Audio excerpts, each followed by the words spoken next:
Le fantôme de Staline continue de sévir. Ses plus proches alliés demeurent les Vénusiens. Ces bâtards se reproduisent dans les balles de golf et envoient des signaux en direction d'Aldébaran. David Vincent les avait démasqués, mais il fut capturé par un commando de Vénusiennes lubriques et nous n'avons plus de nouvelles depuis. Les soucoupes volantes du Quatrième Reich survolent les plaines torrides de la Patagonie. On sait de sources sûres que le maudit virus s'échappa d'un laboratoire clandestin dirigé par M. Ming et ses acolytes. La clique de l'ombre jaune poursuivait en effet les desseins maléfiques de Fu Manchu. Seule une consommation assidue de pavots pourrait contrecarrer les mutations génétiques induites par la pandémie. Bill Ballantine en était intimement persuadé. Il fallait réunir au plus vite Tony et les parrains de Cosa Nostra. Il était temps que Luigi et les autres reviennent de Palerme avec les provisions. Quant au chimiste, celui-ci travaillait encore sur un nouveau vaccin dans son officine secrète de Marseille. Lady X avait généreusement financé l'entreprise. La guerre secrète avec les Vénusiens ne fait que commencer. Le fantôme de Staline, émanation de sa momie conservée dans les caves de Moscou, est utilisé par les ingénieurs vénusiens qui supervisent un régénérateur quantique à module variable. Ils peuvent ainsi le contrôler et envoyer cette entité neutraliser les fils de pute venus de Chine ou de Corée. Les crocodiles de l'espace naviguaient en terrain connu. Ils parcouraient ainsi plusieurs milliers d'années-lumière en 2 ou 3 nanosecondes. Tony les avait aperçus un soir de juin en regardant par la lunette du télescope.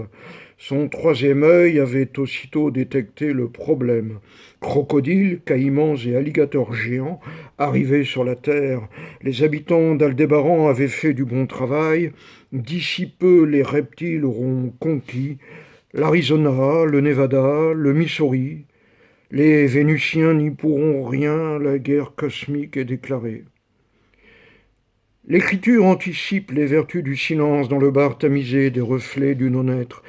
Il ne reste plus rien que le vide absolu. Les abeilles bourdonnaient jusqu'au centre du cœur. Palpitations sous les néons. Le visage observait les figures imprécises dans le film des nerfs aux accents pathétiques. La serveuse contemplait le velours des passions. Une auberge apparut au détour du chemin, invitait les acteurs à suspendre le temps. Prise de parole confidentielle, parmi les ruines des guerres secrètes, la tension exacerbe le murmure des syllabes, les mots choisis se fracassaient contre la vitre des indulgences. Les églises pénétrées par le sang du désir accentuaient les prières de la chance éternelle. Les oiseaux roucoulaient au sommet du volcan.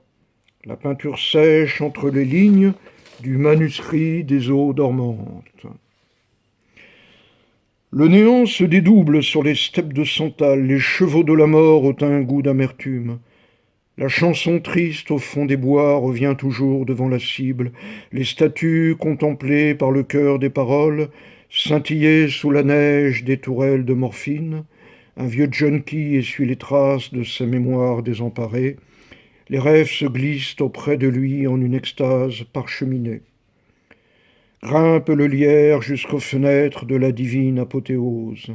La sœur joue du piano sur le marbre des nuits. Les pensées transparentes se confient en silence. Les sadhus rassemblés manipulent le trident. La volonté rejoint les tombes des androïdes sacrificiels. Un matin bleu et or dans les yeux du sommeil transfigure la chapelle des falaises d'Étretat. La grâce du prêtre au son des orgues est une étape sur le chemin des otaries aux yeux de brume. C'est la nuit que revient le renard du désert qui inspire la saga des fidèles du désir.